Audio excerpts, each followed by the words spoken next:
Happy New Year, everyone, and welcome back to Aces High Gamers. Hope everyone had a happy and most importantly, safe holiday season.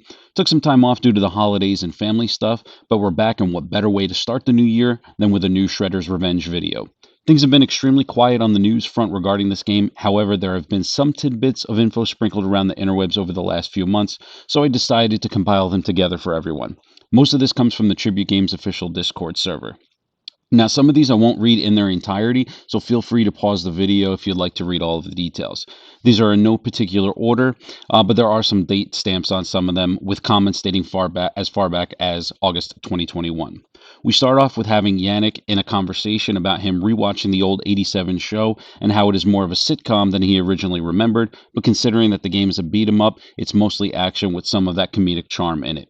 He goes on to reply to a statement about each stage of the game feeling like it is a mini episode, stating that the art direction does a lot of work to give each stage its own character and feels unique. Now we've got JF Major here stating that they tried to do something unique per stage, but nothing overly complex. There will be surprises along the way based on his statement. I'm really hoping that we have some kind of flight sequence with the blimp or being actually able to drive the party wagon at some point.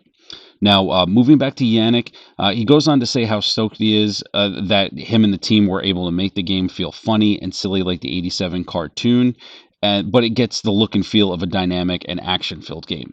Now, he says that it is difficult to do anything more than an action-focused plot for the game, like kidnapping and the chasing tropes so well known for games of this nature. Now, moving on to the length of the game, I asked outright to a reply of Shredder's Revenge being longer than Turtles in Time, referencing both the arcade and the SNES ports, with JF Major commenting that he's confident that it will be longer than both, including more content, which is great news right there. Now, for reference, as well as just wanting to revisit these games myself, I ran not only Turtles in Time on the SNES, but I also ran the Genesis game Hyperstone Heist to see just exactly how long it would take to beat. I played them on co-op with my buddy Orochi Punisher. Go ahead and check him out. His channel's linked down below. Now, both games clocked in at just under the 50-minute mark, which included both the intro and outros for the game and myself as well as the credits for each game.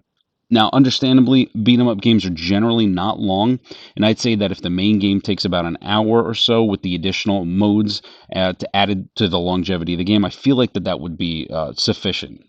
Now, Streets of Rage and its DLC can have you playing for hours, so let's hope that Shredder's Revenge happens to follow suit. Doubling down on length and content, JF Major is saying, a little vague here, that there are going to be plenty of bosses. Now, I hope there's at least one per level, as that's almost always been the norm for this genre. Now, next up, we have some questions and some comments regarding the system requirements for the game on PC, and that the fact that the current build of the Switch version has some slowdown fixes. Now, I'm going to pop up on screen here the minimum and recommended specs for the game. Go ahead and pause it if you have any questions of whether or not your PC is going to be able to handle it. This actually comes from the official Steam page for Shredder's Revenge. Now, next up, someone was talking about the ability to play these newer retro games in a classic 4:3 aspect ratio. However, the game is actually designed to run in the standard 16:9, and the resolution is going to be 480 by 270. Now here we can see some issues about music licensing being a little bit tricky, as JF Major was asked about the music, and that it'll be mostly reinterpretations or influenced by, if there's going to be any of these tracks that can be actually used. Next, we get some context about what it actually takes when porting games to other consoles that the game wasn't originally designed for. More features means more money, more ports means more money, and so on. AAA studios have the capital for this. Indie devs, unfortunately, may not. It is even stated that Tribute had to recode Mercenary Kings 5 times for each of the supported platforms, and that it didn't get any easier even by the 5th time. Now, does this mean we have no hope for Shredder's Revenge coming to other platforms beyond Steam and Switch? I actually gave my thoughts in a few other videos, as well as doing a short one dedicated to discussing this. It'll be linked at the end of the video and down below as well. Moving along, there have been plenty of comments in the past regarding additional characters and even ones that have made guest appearances in the past before. Unfortunately, Nickelodeon is going to have the final say who can and cannot be in this game. Now, I'm not sure why this image coming up here is repeated 3 times, but Yannick mentions that Rex 1 is not on Nickelodeon's list of characters, even though they really wanted him in the game. copyright can be a real pain. The other part that was supposed to be in this image was of another band character, which I think I remember actually only made 3 different appearances in the series as a whole. And Yannick refers to him as the repulsive Don Tortorelli.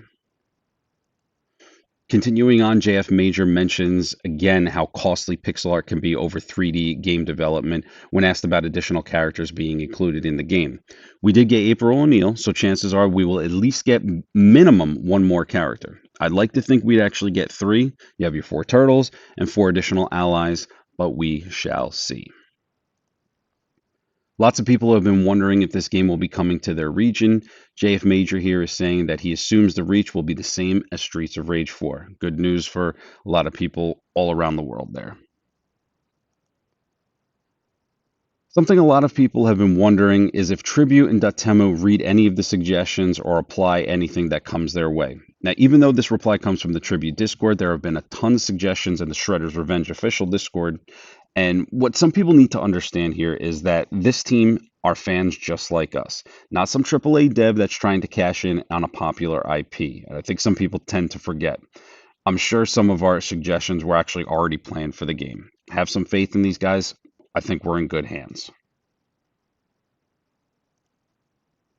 Here we've got JF Major replying back to me directly in November about progress for the game, and even though there was no actual news, he did state that development was going well and that hit some very important milestones, which I was really glad to hear.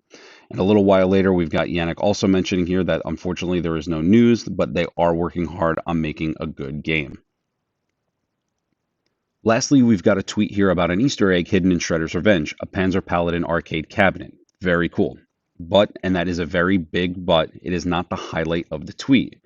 The tweet states here, quote, "While we wait for a release date announcement, might as well slay some demons in Panzer Paladin." Now, release date announcement, you say. Could this mean the next info dump for Shredder's Revenge will finally give us a release date for the game? Or am I, and many others, looking into this a little too deeply? Leave a comment down below what you think.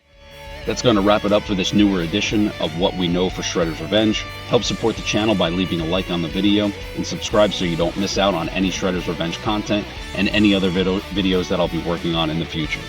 Thanks again for watching, and stay safe out there.